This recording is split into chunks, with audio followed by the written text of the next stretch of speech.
Hi, Dr. Sasse here. So how much weight will I lose after my weight loss surgery? This is a question that a lot of people ask sometimes as they're sort of contemplating it and trying to calculate where they're going to wind up. So if you hang in there till the end of this, I'm going to give you 2 resources where you can go to kind of get a more personalized calculation. But first, let me tell you a few of the principles and a couple of the variables. Of course, we're all different, so every human is a bit different and our biology is a little bit different. And then the specific type of surgery that is being done can have an impact on the amount of weight lost. And then lastly, our behavior plays a big role. So how much you embrace that habit, we like the word habit, for 7 days a week of regular walking or regular equivalent exercise.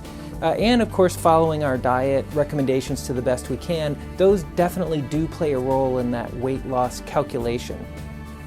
But first, what do the studies say?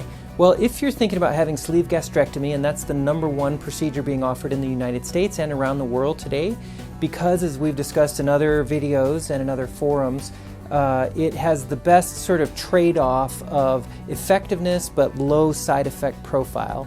So if you're contemplating the sleeve gastrectomy, then a majority of the very largest studies would say that you would expect to lose somewhere in the neighborhood of 65, perhaps 70% of the excess body weight in the first year or so, and that if you look 10 full years later, some of that would have been given back, meaning that you would have regained some of that weight. There's a couple of 10-year studies that say people would still have 55% of excess body weight off on average 10 full years later. So that's a pretty good ballpark number for what you might expect with sort of reasonable data on your side.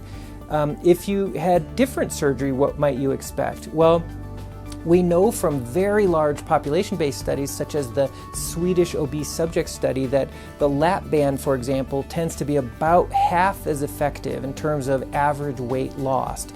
So that's not so great, which is why it's kind of fallen by the wayside. You can easily click on Google images for Swedish obese subjects study and you'll see the comparison of the different procedures, and you'll see that the lap band was still super helpful compared to non-surgical management, which didn't work at all, over a 20-year time frame, and the lap band produced some moderate, consistent long-term weight loss, but not nearly as much as gastric bypass, which is about the same as gastric sleeve. You'll also run into research that shows the gastric bypass weight loss expectation is a little bit greater on average than the sleeve. This is a little controversial because you'll find studies that say the other point of view, and they say that the sleeve procedure resulted in exactly equal the amount of weight loss, and others which will give a few percentage point advantage to the gastric bypass. So we'll leave that to be determined with larger studies over many years. My own feeling is that there probably are a few percentage points more pounds lost with gastric bypass, but it's not very many, and it's not enough to overcome the increase in the number of side effects that one expects. Like I say, we'll see what future studies show. Lastly, I would say the duodenal switch procedure, which can be done as one procedure right up front, or it can be done in 2 steps. The first step of which is the sleeve, so that's a little confusing.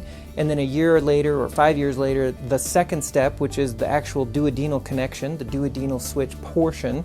Those 2 together, like links in a chain, form the duodenal switch altogether. And that procedure tends to result in more weight lost overall. Net somewhere in the neighborhood of 90% of excess body weight is very commonly reported in the largest studies, and that might be somewhere in the 80 to 85% many years later, so maybe the most. However, a little more complex procedure with more side effect potential. A good one to consider, by the way, if you do have severe type 2 diabetes or a higher body mass index, and we can discuss that in other videos. Okay, so the last things I promised that I would tell you are where to go to kind of dig into this a little bit in more detail and more personalized data.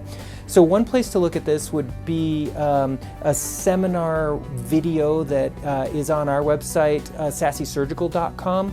And a second place would be to look at the Society of Metabolic and Bariatric Surgery. They have a kind of a calculator that allows you to plug in some of your personal data, and that is at fasmbs.org.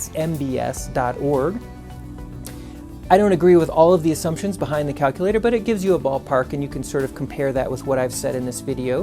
But nonetheless, you plug in your data and the procedure being done, then it gives you some predictions about the kind of weight that you might lose. Anyway, I hope that those have been very helpful. If you have more questions or thoughts about that, please feel free to respond, and I wish you the very best luck and the best of health. Take care.